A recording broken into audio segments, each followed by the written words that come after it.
Hello everyone, कैसे हैं आप सब। होप सब सेफ होंगे, सुरक्षित होंगे। आज हम डिस्कस करेंगे एक अपडेट जो कि जीएसटीएन ने अपने पोर्टल पे अपडेट किया है। 17 जुलाई 2020 को ये अपडेट डाला गया है। तो interim measure for filing revocation of cancellation order in appeal channel.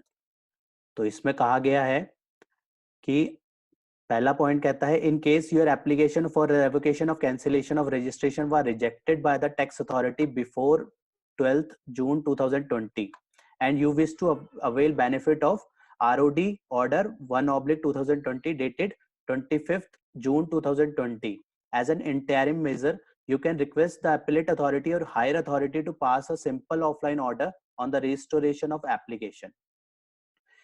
इसमें बेसिकली कहा गया है जिसकी भी रेवोकेशन जो रेवोकेशन एप्लीकेशन टैक्स अथॉरिटी ने रिजेक्ट कर दी थी 12 जून 2020 से पहले, और वो बेनिफिट लेना चाहते हैं ऑर्डर नंबर 1/2020 जो कि पास किया था 25 जून 2020 को, तो उसका बेनिफिट वो किस तरीके से ले सकते हैं। इसके लिए पहले हमने देखना पड़ेगा कि ऑर्डर 1/2020 में क्या कहा गया था। तो आइए देखते हैं। ये ऑर्डर जो है 25 जून 2020 को इशू किया गया था, जिसमें कहा गया था कि सेक्शन 29 सबसेक्शन 2 के बारे में पहले ये बताया गया था, जो कि सीजीएसटी एक्ट का बताता है कि कौन से ग्राउंड में प्रॉपर ऑफिसर जो है जो कैंसिल कर सकता है जीएसटी नंबर। तो उसमें जो 5 ग्राउंड्स हैं, क्लॉज ए से लेकर क्लॉज ई तक, जो कि पहला क्लॉज कहता है registered person contravene the provision of the act और रूल्स, तो वहां पे जीएसटी नंबर कैंसिल कर सकता है प्रॉपर ऑफिसर। और या फिर कंपोजिशन डीलर अपनी 3 कॉन्जिक्यूटिव टैक्स पीरियड की रिटर्न फाइल नहीं करता, वहां पे भी टैक्स जो है proper officer GST number cancel कर सकता है। सी पॉइंट में बताता है कि any registered person other than person in B, मतलब कंपोजिशन के डीलर के अलावा नॉर्मल पर्सन हो या और कोई पर्सन हो, तो उन केसेस में अगर उसने लगातार 6 महीने की रिटर्न अगर फाइल नहीं करता तो भी प्रॉपर ऑफिसर कैंसिल कर सकता है।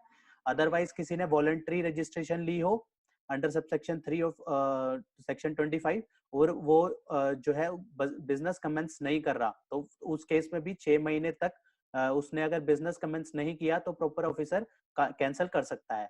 और 5th केस में कहता है, अगर जीएसटी नंबर लिया है for the fraud, wilful misstatement और सप्रेशन ऑफ फैक्ट, तो इसके इन ग्राउंड्स पे भी proper officer GST number cancel कर सकता है। लेकिन ये कैंसिल करने से पहले प्रॉपर ऑफिसर जो है reasonable opportunity of being heard जो है एक बार देगा, वो मैंडेटरी है देना। इसमें कहता है सेक्शन 169 सबसेक्शन 1 में कहता है कि जो है जो reasonable opportunity of being heard देगा वो किस वे से दे सकता है। जो है क्लॉज सी कहता है ईमेल एड्रेस पे सर्व कर सकता है या फिर कॉमन पोर्टल पे डाल सकता है। तो सेक्शन 169 सबसेक्शन 1 इस बारे में बताता है कि वो किस तरीके से जो है अपना नोटिस जो है सर्व करेगा प्रॉपर ऑफिसर। उसके बाद सेक्शन 30 सबसेक्शन 1 में बताता है कि रिवोकेशन एप्लीकेशन जो एसएससी फाइल कर सकता है वो विद इन 30 डेज कर सकता है। तो 30 दिन के अंदर कैंसिल करने के बाद 30 दिन के अंदर जो है वो रिवोकेशन एप्लीकेशन एसएससी फाइल कर सकता है।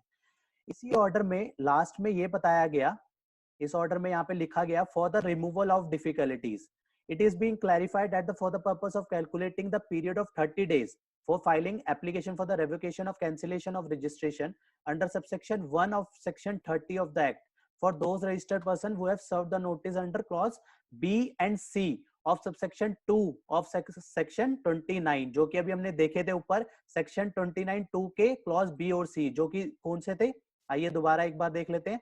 सेक्शन 2 के बी और सी, जहां पे कंपोजिशन डीलर जो है 3 कॉन्जिक्यूटिव टैक्स पीरियड की रिटर्न फाइल नहीं करता, और अदरवाइज कौन सा था, सी में बी और सी यहाँ पे कहे गए हैं। तो बी और सी यहाँ पे कहे हैं, बी और सी सिर्फ, यहाँ 5 में से सिर्फ बी और सी 2 केसेस की बात करता है। तो दो जो सेकंड केस है सी वाला उसको देख लेते हैं। उसमें क्या है, any registered person other then specified, उस केस में क्या होगा कि 6th कॉन्जिक्यूटिव टैक्स पीरियड की, ये 2 ग्राउंड्स हैं। तो इन दोनों ग्राउंड्स में अगर वो कैंसिल करता है, यहाँ पे कहा है वो have serve the notice under clause B और C of section 2 subsection 2 of section 29, ये हमने देख लिया। और in a manner in clause C and D of subsection 1 और सेक्शन 169, ये भी हमने देखा, जहां पे वो ईमेल एड्रेस पे सर्व कर सकता है या फिर वो कॉमन पोर्टल में डाल सकता है। तो वहां पे कैंसिलेशन ऑर्डर अगर पास हुआ है 12 जुलाई 2020 से पहले, तो उस केस में जो 30 दिन तक एप्लीकेशन रेवोकेशन एप्लीकेशन देनी है, वो 30 दिन कहां से काउंट होंगे? वो काउंट होंगे date of service of cancellation order और 31 अगस्त 2020, जो भी डेट बाद में हो, जो भी विच एवर इज लेटर, जो भी डेट बाद में होगी, वहां से 30 दिन शुरू होंगे इसके इस एप्लीकेशन को देने के। तो इस ऑर्डर में ये क्लैरिफाई किया गया था, ये एक तरीके से क्लैरिफिकेशन ऑर्डर है। तो इसके रिगार्डिंग जो 17 जुलाई 2020 को क्या कहा गया, ये देखते हैं अब। तो ऑर्डर नंबर 1/2020 डेटेड 25 जून 2020, जो हमने पूरा ऑर्डर देखा अभी, उसमें कहा है एज एन इंटरिम मेजर, जिसकी रिजेक्शन कर दी, जिसकी रेवोकेशन एप्लीकेशन 12 जून 2020 से पहले रिजेक्ट कर दी, वो इंटरिम मेजर क्या कर सकता है? वो रिक्वेस्ट कर सकता है अपीलेट अथॉरिटी को या फिर हायर अथॉरिटी को कि वो एक ऑर्डर पास करें ऑफलाइन मोड पे, वो to pass a simple offline order on the revocation of application, जिसकी जैसे ही अपीलेट अथॉरिटी या हायर अथॉरिटी जो है ऑर्डर पास कर देगी, तो एसएससी उसके बाद क्या करेगा? अपने जुरिडिक्शनल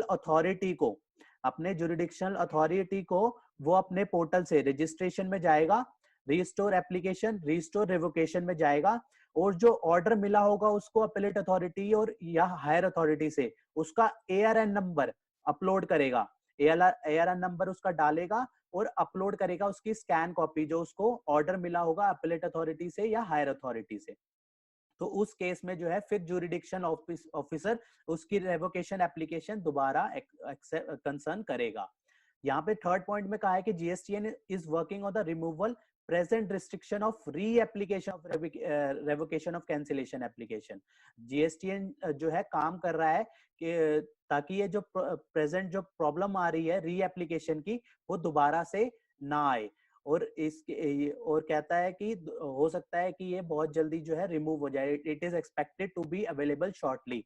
तो तब तक जो है तब तक के लिए एक सॉल्यूशन प्रोवाइड किया है जीएसटीएन ने, इंटरिम मेजर वाला, जो कि अभी हमने डिस्कस किया। इंटरिम ऑर्डर में जो है अपीलेट अथॉरिटी और हायर अथॉरिटी में को रिक्वेस्ट करके वो जो है ऑर्डर ले सकता है, और उस ऑर्डर को वो जुरिडिक्शनल ऑफिसर को फॉरवर्ड कर सकता है। तो इस तरीके से जो है कल 17 जुलाई 2020 को जो है ये अपडेट जो है जीएसटी ने अपने पोर्टल में डाला है। होप ये इंफॉर्मेशन आपको यूजफुल लगी होगी। तो इसी तरह की इंफॉर्मेशन हम आगे भी डालते जाएंगे। तो मिलते हैं फिर नेक्स्ट वीडियो में। टिल देन, जय हिंद, जय Bharat, thank you very much.